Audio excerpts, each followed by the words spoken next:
La palabra de Dios es viva, eficaz y más cortante que toda espada de dos filos. Cada semana, su autor nos invita a profundizar, a creer más y a vivir mejor a través del repaso de la lección de escuela sabática en Más de tu Palabra. Hoy, en Más de tu Palabra, estudiaremos la lección número 8, la preeminencia de Cristo. Sean bienvenidos a Más de tu Palabra. Queremos darte una cordial bienvenida a Más de tu Palabra. Gracias por darte cita a este espacio donde estudiamos juntos la palabra de Dios, crecemos en el conocimiento de Dios. Y hoy me acompaña para estudiar la lección número 8 el pastor Vladimir Polanco. Pastor, bienvenido. Gracias, Daylin. Un saludo muy especial para todos nuestros hermanos y amigos que siguen esta transmisión. Qué privilegio estar con ustedes y ya estudiando por fin el libro de Colosenses. Correcto, ya hemos llegado al libro de Colosenses. ¿Qué te pareció la carta de Filipenses? Por favor, déjanos en los comentarios todo lo que has crecido a través de esta carta, los consejos prácticos que nos deja el apóstol Pablo a través de esta carta. Pues dejando saber en los comentarios, es importante la retroalimentación. Pastor, antes de comenzar, bueno, este título se lleva la preeminencia de Cristo. Solo el título es desafiante. Y qué bueno, pastor, que está con nosotros para estudiar este tema tan maravilloso. Vamos a orar para comenzar. Amadísimo Padre Celestial, gracias te damos por el privilegio de estudiar tu palabra. Te pedimos que tu Espíritu Santo nos invada nuestros pensamientos, nuestro corazón, prepare nuestra mente para poder recibir la verdad, el mensaje que esta lección trae. Gracias por cada persona que se ha conectado, cada persona que se ha dado cita para aprender más acerca de ti. En el nombre de Cristo Jesús, amén. Amén. Pastor, yo voy a comenzar de verdad con el versículo de memoria, porque solo el versículo de memoria tiene tanto contenido que necesitamos que usted nos explique, nos ayude a entender. Por favor, yo quiero pedirle a nuestra querida audiencia que nos acompañe en la lectura del libro de Colosenses, capítulo 1, desde el versículo 15, lo leeremos hasta el versículo 17. Dice así: Él es la imagen del Dios invisible, el primogénito de toda creación. Porque en él fueron creadas todas las cosas, las que hay en los cielos y las que hay en la tierra, visibles e invisibles, sean tronos, sean dominios, sean principados y sean potestades. Todo fue creado por medio de él y para él. Y él es antes de todas las cosas y todas las cosas en él subsisten. Con solo este versículo, pastor, yo quisiera preguntarte, lo primero que me viene a la mente, que es la frase con que inicia el versículo 15, imagen del Dios invisible. ¿Qué significa que Jesús es la imagen del Dios? Bien, algunos quieren usar esa expresión precisamente para denigrar a Jesús y colocar a Jesús en una posición de subordinación con respecto a Dios. Pero esta expresión en el texto bíblico solo se le aplica a Jesús. Usted pensará, pero pastor, en Génesis 1:26 se dice que el hombre fue hecho a imagen y semejanza. Sí, eso dice el texto, que el hombre fue hecho a imagen y semejanza. El hombre tiene la imagen de Dios, pero el hombre no es la imagen de Dios, porque ser imagen de Dios equivale a tener la misma naturaleza, las mismas características, los mismos atributos que tiene Dios. Entonces usted se preguntará, pero ¿y por qué entonces a Jesús se le aplica esa expresión de que Él es la imagen? Bueno, lo que el texto te quiere presentar es, ok, ¿tú has visto a Dios? No, porque el texto dice que Cristo es la imagen del Dios invisible. O sea, a Dios nadie lo ha visto jamás, dice Juan capítulo 1, debido a que ni tú ni yo hemos visto a Dios. La única manera que tuvimos de ver a Dios era Dios reflejándose en Cristo, porque Cristo tenía los mismos atributos y las mismas características que tiene Dios. Entonces, la expresión que Él es la imagen del Dios invisible, en lugar de rebajar a Cristo, más bien está colocando a Cristo en una posición de igualdad. Ahora, yo quiero que veamos otros pasajes para que entendamos por qué es que a Jesús se le está llamando imagen de Dios. Vamos, Daylin, a Juan capítulo 1. Vamos a Juan capítulo 1 y quiero que me ayudes leyendo en Juan 1, ya te digo cuál, Juan 1, 14. Juan 1, 14 y me vas a leer también Juan 1, 18. Esos dos textos. Perfecto, vamos a leer 1:14. Dice, y aquel verbo fue hecho carne y habitó entre nosotros y vimos su gloria, gloria como el del unigénito del Padre, lleno de gracia y de verdad. Muy bien, vimos su gloria. Cuando Cristo se hace visible, se hace carne, entonces ahora nosotros podemos ver la gloria de Dios. Pero ahora, ¿qué dice el versículo 18? 18 dice, a Dios nadie le vio jamás. El unigénito Hijo que está en el seno del Padre, Él le ha dado a conocer. Muy bien, ¿usted quiere conocer a Dios? ¿Usted quiere saber cómo es Dios? ¿Cómo habla Dios? ¿Cómo son los ojos de Dios? ¿El color de la piel de Dios? ¿El tono de su voz? Entonces, solamente puede descubrir esa fotografía, esa imagen de Dios a través de Jesucristo. Yo estoy seguro que muchos de ustedes nunca me han visto. Usted está viendo una imagen de mí, nunca hemos compartido en persona, pero esa imagen que tú estás viendo de mí te permite contemplarme, ver mis atributos, ver mis defectos físicos o mi gracia física, lo que sea, ¿no? Pero tú me estás viendo. Esta imagen, esta fotografía te permite a ti saber que Vladimir es real, que Vladimir habla, que Vladimir puede tener expresiones, porque esta imagen te permite llegar a obtener un conocimiento de lo que soy yo. Bueno, lo que la Biblia te está diciendo es, ok, tú no has visto a Dios, pero tú no puedes decir, entonces yo no tengo idea de saber cómo es Dios. Sí, tú puedes saber cómo es Dios porque ya Dios te dio una fotografía, una imagen, un cuadro de Él, y ese cuadro es Jesucristo.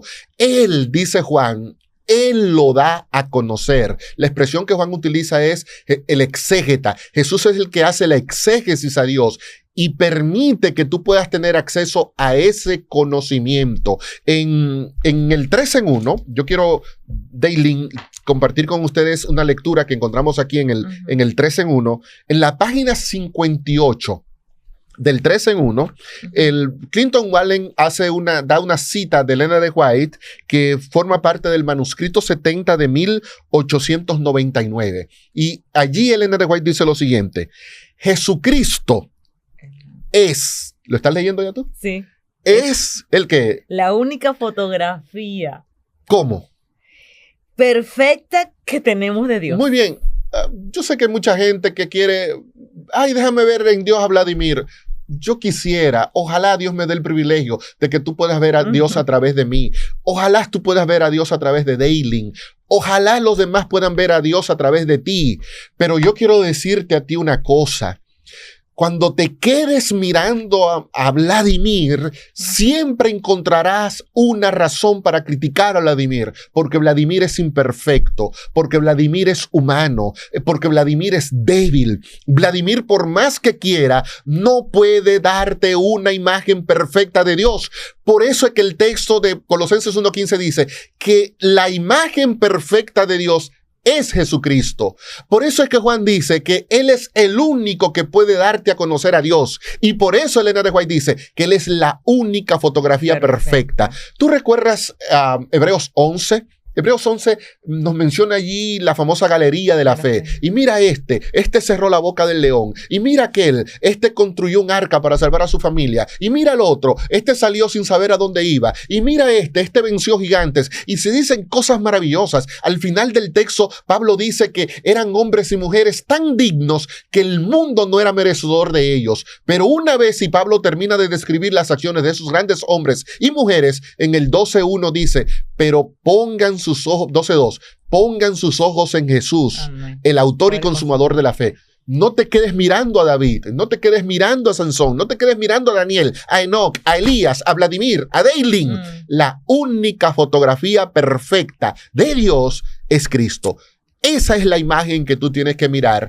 Y si miras esa imagen, entonces tú te irás transformando en conformidad a la imagen de Dios, como dice Pablo en 2 Corintios 3:18. Excelente, pastor. Eso fue la primera parte de este versículo, ¿no? Del versículo 15 que leímos al principio. Él es la imagen del Dios invisible. Seguimos leyendo el versículo porque el pasaje continúa desarrollando la divinidad de Cristo en términos mucho más exaltados, porque dice, Él es la imagen del Dios invisible, lo acabamos de estudiar contigo, el primogénito de toda creación. Te pregunto, ¿qué significa que Jesús era el primogénito de toda la creación? Bien, la Biblia es un libro que tiene muchas imágenes, muchas metáforas para transmitir el mensaje. Y en una cultura como la de nosotros, el primogénito no es tan importante como lo era en la cultura bíblica. Ser el primogénito en la cultura bíblica era ocupar la posición de preeminencia, era ocupar la posición de autoridad. No era algo que necesariamente estaba ligado al tema genealógico, al tema de yo soy el primero, porque algunos, por ejemplo, nuestros amigos testigos de Jehová, cuando se encuentran esta declaración en Colosenses 1, dicen, míralo aquí, Jesús es el primogénito de la creación de Dios. Eso significa que Cristo es el primer ser creado, porque si primogénito significa primero y Él es el primero de la creación, entonces Él es el primer creado, pero no. La expresión primogénito no siempre significa ser el primero en términos de creación, sino ser el primero en términos de estatus. Por ejemplo, aquí en la lección del lunes tenemos dos ejemplos de el uso de primogénito en las escrituras, no para hablar de sucesión de llegada, sino para hablar de preeminencia y autoridad. Por ejemplo, de David se dice en el Salmo 89:27, lo pondré por primogénito, el más excelso de todos los reyes de la tierra. Primero, David no era el primogénito de su familia, era creo que el octavo. Y número dos, David no fue el primer rey de Israel, el primer rey fue Saúl. Entonces, él no era el primogénito, pero el texto dice, él es el primogénito de los reyes de la tierra. ¿Por qué? Porque aunque Saúl fue primero en términos cronológicos, David es primogénito no en función de secuencia numérica, sino en función del papel, de la preeminencia, de la autoridad, del lugar que él tiene dentro del plan que Dios había establecido. El segundo ejemplo que pone el autor perfectamente con Éxodo 4:22, cuando llama a Israel el primogénito, pero Israel no fue la primera nación. Entonces, el hecho de que Dios llame a Israel mi primogénito no significa que Israel fue el primer pueblo que hubo en la tierra. En Génesis 10 se menciona muchísimos pueblos que existían antes que Israel. Canaán, hacia donde va Israel, ya existía antes del nacimiento de Israel, lo que indica que cuando Dios llama a Israel mi primogénito, está hablando de Israel ocupando una posición de preeminencia. Entonces, cuando el texto dice que Jesús es el primogénito de la creación, no está diciendo que Jesús es el primer ser creado. De hecho, miren cómo sigue diciendo el texto. ¿Cómo sigue diciendo el texto? Wow, dice, porque mira, en Él fueron creadas todas las cosas. Ok, nota esto. No que Jesús es el primer ser creado, pero el texto lo que te está diciendo es que Él es el que creó todas las cosas. Lo que indica que cuando el texto dice que Jesús es el primogénito de la creación, está hablando de Jesús como el que origina la creación. El que tiene el papel, el lugar más alto en la creación, el que tiene toda la autoridad sobre la creación, porque Él fue el que la creó. ¿Puedes volver a leer el texto? Porque en Él fueron creadas todas las cosas. ¿Y qué más? Las que hay en los cielos y las que hay en la tierra, visibles e invisibles. Muy bien. Sean tronos, sean dominios, sean principados, sean potestades. Todo fue creado por medio de Él y para Él. Todo fue creado por medio de Él y para Él. Por lo tanto, Él es el primogénito porque Él es el creador. Entonces, la expresión primogénito aquí está hablando de que Él tiene la preeminencia. Por ejemplo, en Apocalipsis se va a llamar a Jesús el primogénito de los muertos, pero Él no fue el primero en morir, pero es primogénito porque su resurrección lo coloca en una posición de preeminencia y de autoridad que ahora garantiza que los demás muertos, sobre todo si creemos en Él, vamos a resucitar, y los que creamos en Él, resucitaremos para obtener la vida eterna. Así que primogénito aquí es en el sentido de que Él origina la creación, Él es el dueño de la creación, Él ocupa el papel más elevado en la creación porque es el creador, no porque es una criatura. Perfecto, pastor. Ahora, Pablo, más adelante en su carta, añade otro ingrediente, porque en el capítulo 2 de Colosenses, con ese contexto que me acabas de dar, pastor, en el versículo 9 dice, porque en él, Cristo, habita corporalmente toda la plenitud de la deidad. Y versículo 10, y vosotros estáis completos en él, que es la cabeza de todo principado y potestad. La lección Pablo está llevando, el autor de la lección, de que Cristo, además de crear todas las cosas, de que él es el primero en crear, también es la cabeza de la iglesia. Uh-huh. ¿Qué significa, qué se refiere Pablo cuando llama a Jesús la cabeza de la iglesia? Bien, esto es bien interesante. Es Pablo, de paso, esta porción que estamos estudiando, todo Colosenses 1 del 15 al 25 era un himno. Los creyentes primitivos cantaban, más que estudiar esto, ellos cantaban esto, pero es como es la poesía, ¿no? La poesía es sublime, es bella, da unos saltos que si uno no se percata, pierde mucho. Pablo primero usa la imagen de Jesús como primogénito de toda la creación, primogénito de toda la creación, pero en término paralelo, ahora habla de que Jesús es cabeza de la iglesia. Y al usar la expresión de que Jesús es cabeza de la iglesia, Pablo ahora está pasando a otro ámbito de la creación, y es la creación del pueblo de Dios, la creación espiritual. El Dios que ocupa la preeminencia en el universo es el Dios que ocupa la preeminencia en su iglesia. Amén. Y yo quiero que exploremos un poquito más el uso de la expresión de esa metáfora de Cristo como cabeza, y para que podamos entender por qué Pablo es tan reiterativo en aplicar esta imagen a Cristo. Yo quiero que veamos Colosenses 2:19. Miren que lo usó en Colosenses 1, lo usó en Colosenses 2:9 y ahora viene Colosenses 2:19. ¿Cómo dice Colosenses 2:19? Y no haciéndose de la cabeza, en virtud de quien todo el cuerpo, nutriéndose y uniéndose por las coyunturas y ligamentos, crece con el crecimiento que da Dios. Muy bien. Wow. ¿Por qué Cristo es la cabeza? ¿Por qué Cristo es la cabeza? Bueno, porque de esa cabeza es que se nutre todo el cuerpo. Así que lo primero que yo quiero que tú entiendas de cuando Pablo dice que Cristo es la cabeza de la iglesia, es porque de esa cabeza todo el cuerpo se nutre. Por eso el texto termina diciendo que el cuerpo crece con el crecimiento que da Dios.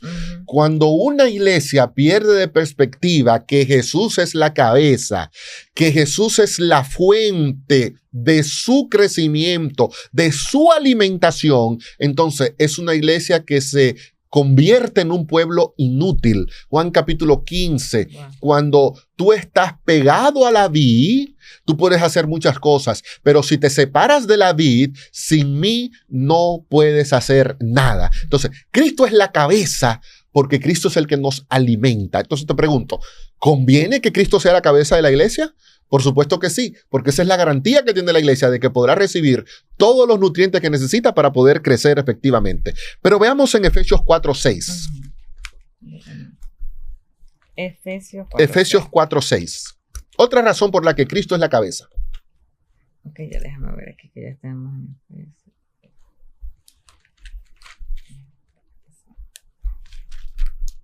4:6. Un Dios y un Padre de todos, el cual es sobre todos y por todos y en todos. Sigue leyendo. 4:6 en adelante. Pero a cada uno de nosotros fue dada la gracia conforme a la medicina del don de Cristo. Versículo 8, por lo cual dice, subiendo a lo alto, llevó cautiva la cautividad. Muy bien. Y dio dones a los hombres. Aquí el punto principal es que hay un Señor, una fe, un Padre, y ese es Cristo. Pero veamos el versículo 15.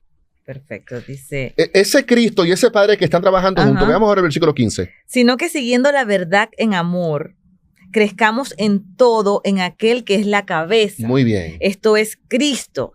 Versículo 16. De quien todo el cuerpo, bien concertado y unido entre sí por todas las coyunturas que se ayudan mutuamente, según la actividad propia de cada miembro, recibe su crecimiento para ir edificándose en amor. Muy bien. Wow, ¿Por qué Cristo es cabeza?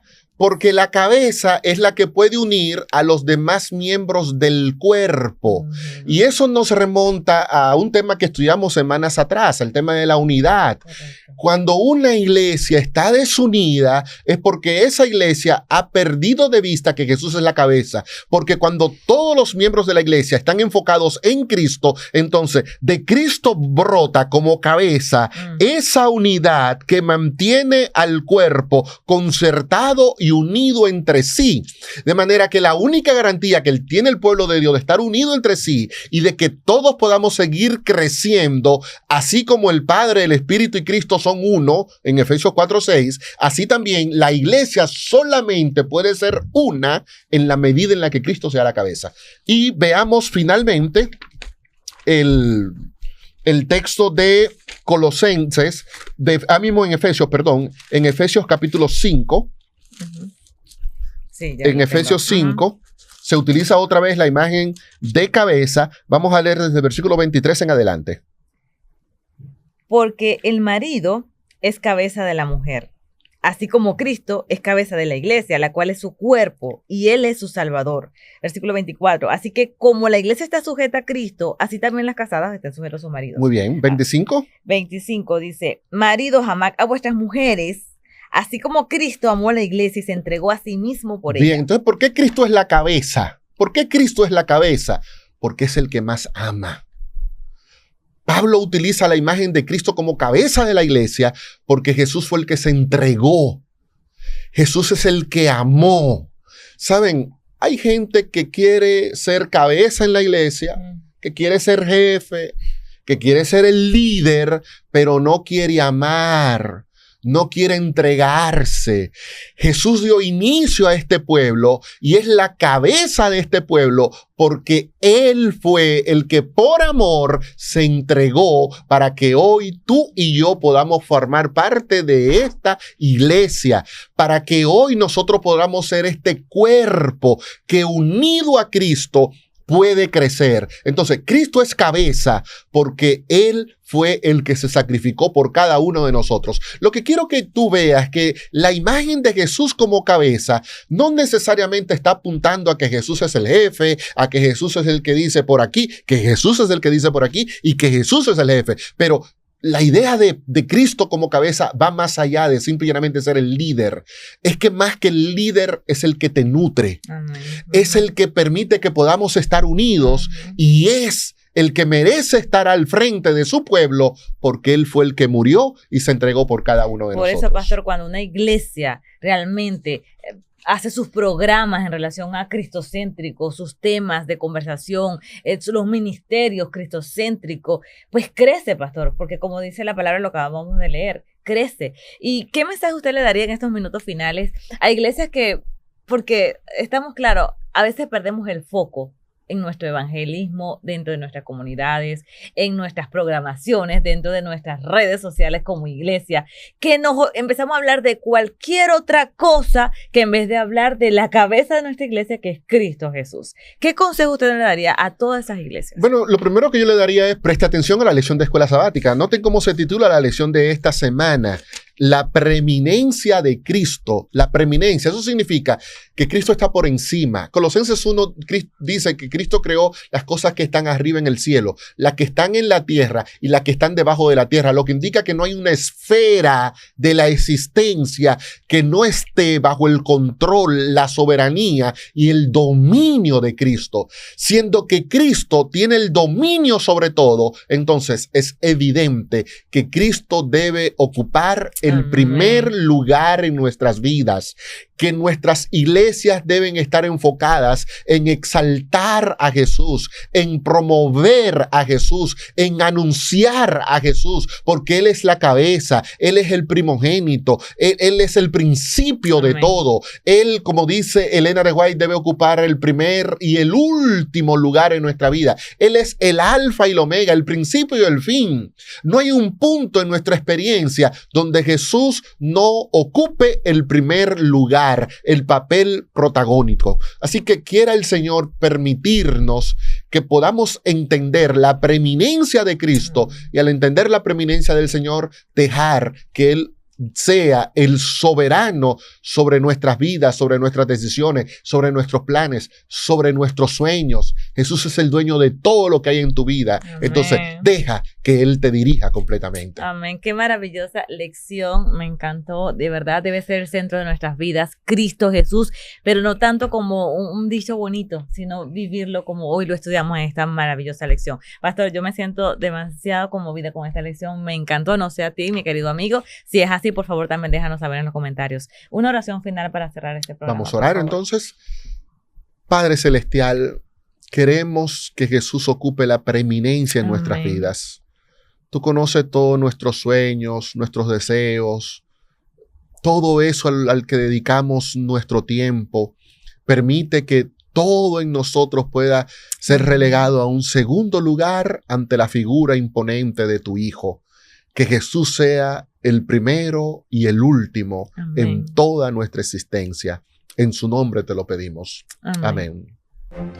Con la certeza de que Dios, a través de su palabra, seguirá guiando nuestros pasos cada semana, nos despedimos hasta la próxima edición de Más de tu Palabra. Les esperamos.